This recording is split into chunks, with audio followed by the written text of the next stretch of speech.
Halo, apa kabar pemirsa? Kita berjumpa dalam Warta Parlemen, informasi aktual seputar parlemen bersama saya Vera Indriani.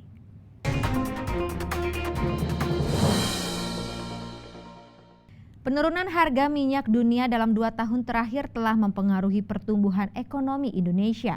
Untuk itu Komisi 7 DPR RI berharap RAPBN 2017 yang diajukan pemerintah dapat membawa perubahan yang lebih baik, khususnya pada penerimaan negara dari sektor migas.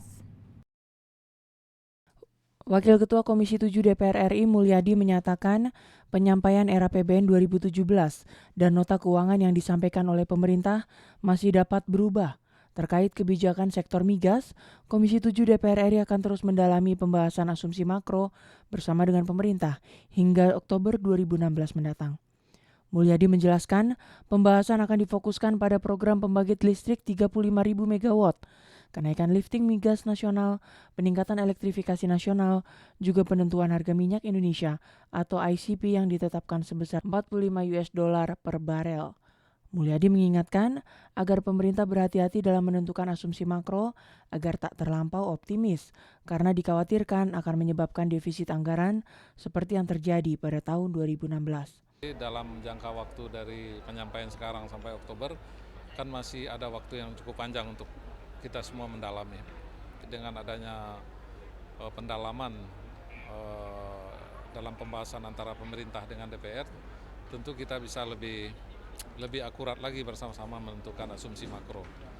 Kalau terlalu optimis nanti juga kami khawatir terjadi defisit anggaran yang cukup besar ya. Anggota Komisi 7 DPR RI Eni Maulani Saragi mengatakan pemotongan anggaran yang dilakukan pemerintah merupakan langkah yang realistis karena hal tersebut untuk mengurangi pemborosan dan merupakan pengetatan terhadap anggaran. Eni Maulani menilai sejauh ini pemerintah sudah berhasil meningkatkan pertumbuhan ekonomi 1% di tahun 2016. 2016 itu di angka 52, tapi Presiden pertumbuhan ekonomi di angka 53. Jadi sangat optimis malah, walaupun itu turun. Nah turun itu lebih pada pengetatan anggaran-anggaran yang tidak penting menurut saya, perjalanan dinas dan sebagainya. Tapi kalau hal-hal proyek-proyek yang untuk tadi pendidikan itu tetap jalan. Tim Liputan TVR Parlemen melaporkan. Komisi 8 DPR RI meminta pemerintah memprioritaskan program pengentasan kemiskinan dalam RAPBN 2017 dengan program nyata dan berkelanjutan. Lembaga dan kementerian terkait juga perlu berkoordinasi untuk memperbaiki data masyarakat penerima bantuan agar program pengentasan kemiskinan lebih tepat sasaran. Ditemui saat menghadiri rapat paripurna pembukaan masa persidangan dengan agenda penyampaian pokok-pokok RAPBN 2017 dan nota keuangannya di Komplek Parlemen Senayan, Jakarta baru-baru ini, anggota Komisi 8 DPR RI Maman Imanul Haq mengatakan program pengentasan kemiskinan seharusnya menjadi program prioritas karena sejauh ini angka kemiskinan di Indonesia masih relatif tinggi. Maman mendorong agar Kementerian Sosial serta Kementerian Desa dan Perumahan Tertinggal dapat bekerja sama dalam pengembangan ekonomi kreatif dan mandiri, khususnya bagi masyarakat di daerah terpencil. Kita melihat ada beberapa kendala yang harus diantisipasi. Yang pertama adalah soal validasi data.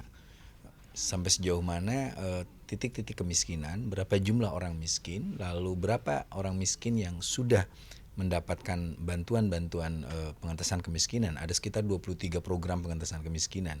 Nah, efektivitas data inilah sebenarnya yang harus menjadi prioritas bagi pemerintah dalam upaya mengentaskan kemiskinan.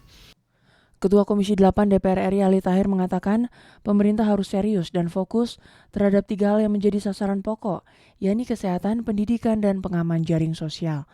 Ali Tahir mencontohkan program pembangunan keluarga harapan yang dijalankan Kementerian Sosial sejauh ini dinilai cukup baik. Komisi 8 akan melihat sejauh mana efek perkembangan program ini dan tentu akan ada evaluasi terhadap pencapaian dari program Kementerian Sosial tersebut. Program pembangunan keluarga harapan, kan ada sekarang program itu, seberapa besar dan seberapa jumlah yang bisa di-cover oleh program itu nanti kita melihat perkembangannya. Dan mudah-mudahan distribusi anggaran itu kita lihat jelas di dalam alokasi per sektor kegiatannya nanti. Kita mudah-mudahan dengan peningkatan pertumbuhan ekonomi sebanyak 5,3% yang menjadi harapan pemerintah, akan kita lihat perkembangan di dalam pembahasan anggaran selanjutnya. Tim Liputan TVR Parlemen melaporkan. Terkait kewajiban cuti untuk para calon kepala daerah incumbent yang akan bertarung dalam Pilkada serentak 2017 mendatang, Komisi 2 DPR RI menegaskan penerapan aturan tersebut untuk menghindari penyalahgunaan kekuasaan dan untuk mewujudkan pilkada yang jujur dan adil. Ditemui dalam rangkaian kunjungan kerja Komisi 2 DPR RI ke Kabupaten Tulungagung, Provinsi Jawa Timur, baru-baru ini, Wakil Ketua Komisi 2 Al-Muzamil Yusuf menyampaikan aturan mengenai kewajiban cuti terhadap incumbent dalam pelaksanaan pilkada serentak diterapkan untuk menghindari penyalahgunaan kekuasaan maupun kewenangan yang dilakukan oleh para calon incumbent atau petahana. Menurut Al-Muzamil, jika cuti tidak dilakukan, para calon kepala daerah yang incumbent bisa memanfaatkan program-programnya atau kewenangannya untuk menggerakkan mesin birokrasi maupun menekan aparat untuk mendukung pencalonannya dalam pilkada tersebut. Cuti incumbent itu kita terapkan karena kita ingin menghindarkan dari penyalahgunaan kekuasaan atau kewenangan dari para incumbent yang bisa memanfaatkan program-programnya, kewenangannya untuk menggerakkan birokrasi, ya, menekan aparat dan lain-lain. Itu yang umumnya terjadi.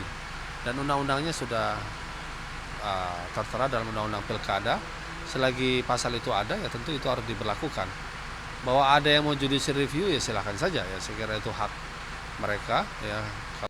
Anggota Komisi 2 DPR RI Sirmaji menambahkan aturan mengenai incumbent sudah diatur dalam Undang-Undang Pilkada.